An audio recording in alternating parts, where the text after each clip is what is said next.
오늘 우리가 함께 나눌 성경 말씀은 에스겔서 7장 23절에서 27절까지 포로 생활에 대한 예언이라는 주제가 되겠습니다. 유다 사회의 붕괴와 성전의 파괴, 피난민들에게까지 쫓아가는 죽음, 유다의 정치적, 종교적 지도자들에게조차 사라진 도움의 손길 등 남유다는 신락 같은 희망도 가지지 못한 채 혼비백산한 땅이 될 것입니다. 나라가 망하면 국민들에게 남은 것은 사로잡힌 바 됨이며 버려진 삶이 될 것입니다. 먼저 23절에서 24절까지 말씀, 너는 쇠사슬을 만들라 라고 하셨습니다. 본 단락에서의 쇠사슬은 포로를 결박하는 것을 의미하는 라타크에서 유래한 말입니다. 포로를 먼 곳으로 끌고 가기 위해서 결박하는 쇠사슬을 의미하죠. 포로가 되어 광야란 제국을 유리하게 되는 것은 한 민족이 상상할 수 없는 최악의 경우가 될 것입니다. 하지만 이러한 비참한 현실은 이스라엘 스스로가 만들어낸 것입니다. 이스라엘 자손의 사악함은 역사 내내 이어져 왔고요. 그들을 잊게 한 하나님을 떠나고 말씀을 업신여기고 또한 약자를 학대하는 데 이르렀습니다. 영적인 타락은 도덕적 타락으로, 도덕적인 타락은 사회적 악행으로 이어진 것이죠. 이 같은 이스라엘 민족이 가지고 있던 포악함이 쇠사슬을 만들어야 할 이유가 되고 말았습니다. 그러므로 극히 악한 이방인들이 유다를 파멸케 할 것입니다. 집들은 점령이 되고 강한 자의 교만은 그치게 될 것입니다. 그들의 성소가 더럽힘을 받으리라 했습니다. 이같이 쇠사슬을 휘두르는 이방인은 바로 바벨론이라고 하는 나라입니다. 그들을 예레미야는 그 화살통은 열린 무덤이요 그 사람들은 다 용사라, 사랑이 없으며 잔인한 자, 열국의 강포자라고 예레미야 5장에서 우리에게 전해주고 있죠. 또한 하박국 선지자는 바벨론이 이스라엘을 침공하며 파괴하는 것을 보고 주께서는 눈이 정결하심으로 악을 참아보지 못하시며 패역을 참아보지 못하시거늘 어찌하여 거짓된 자들을 방관하시며 악인이 자기보다 의로운 사람을 삼키는데도 잠잠하시나이까 라고 탄원을 하며 하나님의 정의를 크게 문제를 삼기도 했습니다.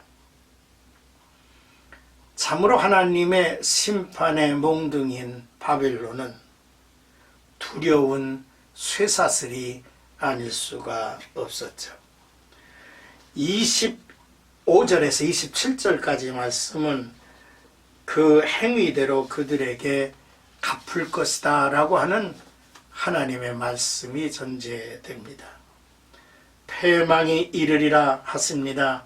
심판이 확정된 이상 남유다 어디에서도 평강은 없습니다.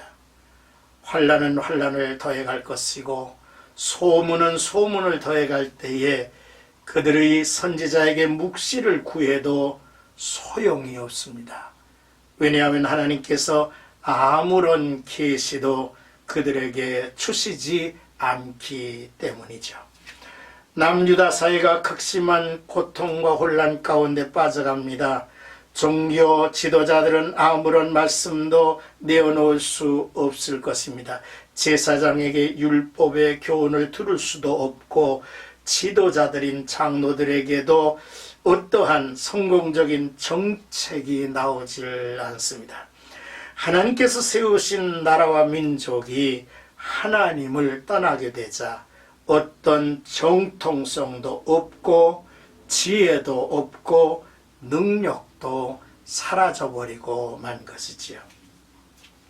왕은 애통을 하고 방백들은 놀라고 주민들은 손을 떨고 있습니다. 나라 전체가 정신적 공황에 빠지고 말았습니다. 하나님은 그 행위대로 그들에게 갚고 그 죄악대로 그들을 심판하리니 내가 여호와인 줄을 그들이 알리라 했습니다. 모든 사람들이 그들의 죄악대로 심판을 받을 것입니다. 에스겔 7장은 에스겔이나 바벨론에 유배된 사람에게 고향 땅에 대한 어떤 희망도 남지 않았다는 사실을 확정해 말씀해주고 있는 거죠. 이는 자신들의 귀향도 불가능해졌다는 슬픈 장이기도 합니다. 유다의 멸망이 결정적이 될 것입니다. 사람은 참 어리석습니다. 심판을 경험하고야 세상의 모든 역사가 하나님의 말씀에 이루어졌음을 알게 되기 까닭이지요. 그러므로 오늘 말씀의 한 절 한 절의 마지막 소절을, 마지막 부분을 주의해 보시기를 바랍니다. 사랑하는 생가가족 여러분, 그러나 우리는 심판 중에서도 하나님의 긍정을 찾고 싶습니다. 심판의 목적은 하나님께 대한 바른 인식, 하나님의 존재를 올바로 깨닫게 만드는 일입니다. 하나님과 함께 나눴던 아름다운 시절과 지금의 비참한 운명을 비교하게 하시지요. 그러므로 깊은 참회와 진정한 회개와 하나님께 대한 온전한 순종으로 돌아서야 한다는 메시지를 오늘 말씀을 통해서 듣고 싶은 것이고, 또 우리가 그 말씀을 꼭 들어야 하는 것이죠. 오늘 하루하루의 삶이 우리 성도들에게 참 어렵고 고달프며 고난 속에 묻혀서 애쓰고 있는 이들이 있습니까? 고난 중에 하나님이 뒤쫓아가셔서 함께 하시고 끊임없이 말씀하시는 그 하나님의 음성을 들으시고 하나님과 대면하시는 하루가 되기를 주님의 이름으로 축복합니다.